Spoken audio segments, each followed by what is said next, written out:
President and top officials describe AFC proposed no-confidence motion as being baseless in law.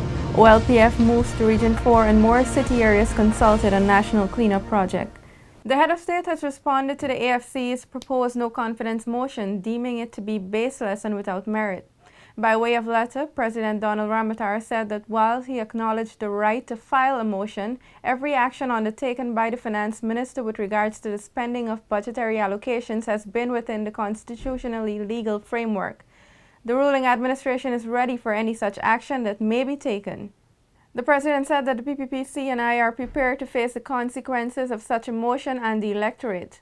The president also noted that given the propensity of the AFC to veto transformational developmental projects such as the Amila Falls Hydro Station, the Marriott Hotel, and more recently the anti-money laundering bill, the opposition party will have to explain to the electorate the reasons for blocking the country's development.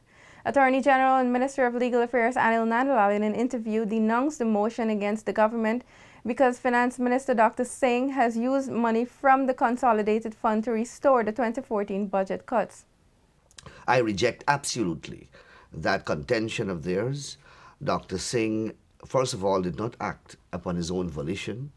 Dr. Singh acted pursuant to legal advice which he received from the Attorney General. Dr. Singh acted pursuant to a decision of Cabinet and a decision of the government of Guyana to restore the sums which were cut from the budget. I have outlined in detail before the specific provisions in the Constitution which allows Dr. Singh to act in the manner that he did. Presidential Advisor Gail Teixeira deemed the opposition's motion as a ploy to create distrust and public uncertainty, since its members are well aware that the grounds for the party's proposed actions are not legally based on the Constitution. This is what I think is intimidation politics, bullying, and therefore trying to call bluff. And the government is saying, first of all, you have a right, you can go ahead. Two, the grounds on which you're doing it are baseless because the Constitution provides for this, and we're boasted by the Chief Justice ruling. What more do you want? The long-awaited report into the prison attack by an inmate of the New Amsterdam prison on May 23, 2014, on 3 of his colleagues has been presented to Home Affairs Minister Clement Rohi. The attack, which left 3 inmates seriously wounded, highlighted several security lapses and the need for measures to be taken to avoid similar reoccurrence. Several ranks have been recommended for demotions following the incident. Consultations are underway across the coastal regions of Guyana and in sections of Georgetown to inform and gather feedback from citizens about the pending national cleanup campaign. Meetings have been held in several communities and others will be consulted soon. $500 million is earmarked for the Georgetown phase. There is an aspect that deals with fixing of some of the equipment of the Georgetown municipality, and there's only some we can do. And we have asked them for a priority as to the list so that we can work from one side, and then wherever it cuts off, that's where we go. A total of $1 billion will be spent on the cleanup campaign, which begins in August.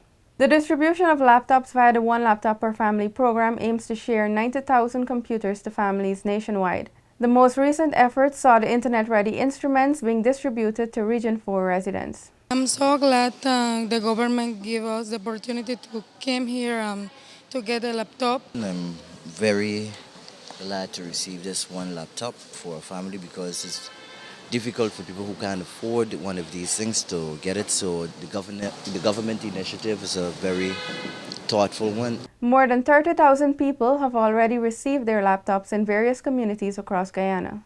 The well-attended Caribbean Premier League cricket matches saw the president and top officials joining thousands of Guyanese who packed the National Stadium of Providence to witness the thrilling games over the weekend. Guyana won 2 of the 3 matches, winning against the Trinidad Red Steels and the St. Lucia Zouks, but went down to the Jamaica Tallawahs in the final match. President Ramotar handed over the winner's check to the Jamaican captain Chris Gale on July 20.